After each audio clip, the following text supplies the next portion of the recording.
കൂട്ടുകാരെ സുഗമോ ദേവിയിൽ ആകെപ്പാട് ട്വിസ്റ്റായിട്ട് നമ്മുടെ മീര നമ്മുടെ പ്രഭാവതിയോട് പറയുന്നുണ്ട്, നമ്മുടെ രജനി ചേച്ചി ആരെങ്കിലും കയ്യിലേൽപ്പിച്ച് കൊടുക്കണ്ടേ, അതിന് പറ്റിയൊരാൾ എൻ്റെ കസ്റ്റഡിയിലുണ്ട് ഗിരീഷ് മാഷ് നമ്മുടെ പ്രഭാവതിയോട് പറയുന്നുണ്ട് കേട്ടോ. അപ്പം നമ്മുടെ മീരയ്ക്ക് അറിയാവോ ഇവിടെ നടക്കുന്ന പുകിലുകൾ. അപ്പോൾ നമ്മുടെ പ്രഭാവതിക്ക് എന്തെങ്കിലും മീരനോട് പറയാനും പറ്റുമോ? ഒന്നും പറ്റൂല. അപ്പം നമ്മുടെ രജനി ഒരു എന്താ പറയുക, ഒരു നോട്ടം കൊണ്ടെങ്കിൽ ഭീഷണി പോലെ നോക്കുന്നൊരു പ്രഭാവതി മാത്രമേ ആ നേരത്ത് നമുക്ക് കാണുവാൻ സാധിക്കുന്നുള്ളൂ.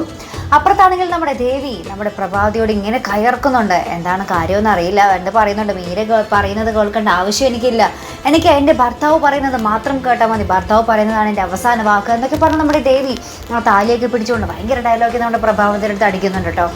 വേറൊരു കാര്യം എന്ന് വെച്ചാൽ നമ്മുടെ മീര നമ്മുടെ രജനി ചേച്ചിയുടെ അടുത്ത് പറയുന്നുണ്ട്, ഞാൻ സർപ്രൈസായിട്ട് പ്രാഞ്ചിയെ കാണാൻ പോവുകയാണ്, പ്രാഞ്ചി അത് പ്രതീക്ഷിക്കുന്നുണ്ടാവില്ല, പക്ഷേ ഞാൻ രാവിലെ തന്നെ പ്രാഞ്ചി എഴുന്നേൽക്കുന്നതിന് മുമ്പ് തന്നെ ഞാൻ പോകും എന്നൊക്കെ പറഞ്ഞ് മീര ഭയങ്കര പ്ലാൻ ചെയ്തിരിക്കുക കേട്ടോ. പ്രാഞ്ചിയുടെ പ്രകാശം എന്ന് അറിയുമ്പോഴുണ്ടാവുന്ന മീരയുടെ അവസ്ഥ അതിഭീകരം തന്നെ ആയിരിക്കും അല്ലേ കൂട്ടുകാർ. എന്തായാലും ആ ഒരു രംഗമൊക്കെ നമുക്ക് കാത്തിരുന്ന് തന്നെ കാണേണ്ടതാണ്. അവസാനം ഒരു രംഗം കൂടി കാണിക്കുന്നുണ്ട്, നമ്മുടെ ദേവി നമ്മുടെ മാധവന് സ്വന്തം അച്ഛനിങ്ങനെ ഭക്ഷണം കൊടുക്കുകയാണ്. അപ്പോൾ നമ്മുടെ മാധവൻ അത് കഴിക്കാൻ ഇങ്ങനെ മടി കാണിക്കുന്നുണ്ട്. തൊട്ട് മുന്നിൽ തന്നെ പ്രഭാവതി ഇങ്ങനെ കണ്ണൂരിട്ട് പേടിപ്പിക്കുക നമ്മുടെ മാധവനെ. അപ്പോൾ മീരയും ഉണ്ട് അടുത്ത്. അപ്പോൾ നമ്മുടെ ദേവി പറയുന്നുണ്ട്, അച്ഛ അത് മര്യാദക്ക് കഴിച്ച്, അച്ഛനിത് ആരെയും പേടിക്കുന്നത്, എനിക്ക് ഈ വീട്ടിലൊരു സ്ഥാനമുണ്ടെന്ന് അച്ഛൻ അറിയാലോ എന്നിങ്ങനെ പറയുന്നുണ്ട് നമ്മുടെ ദേവി. അപ്പോൾ നമ്മുടെ പ്രഭാവതി ഒന്ന് പാടുന്നുണ്ട് കേട്ടോ. പക്ഷേ ഇവളെന്ത് ഇങ്ങനെയൊക്കെ പറയുന്ന, മീരയ്ക്ക് എന്തെങ്കിലുമൊക്കെ മനസ്സിലാവൂലേ. അപ്പോൾ മീരയും ഇങ്ങനെ പകച്ചു നിൽക്കുന്നുണ്ട്. ദേവിക്ക് ഈ വീട്ടിൽ എന്ത് സ്ഥാനം എന്നുള്ള രീതിയിൽ നമ്മുടെ മീരയും നിൽക്കുന്നുണ്ട്.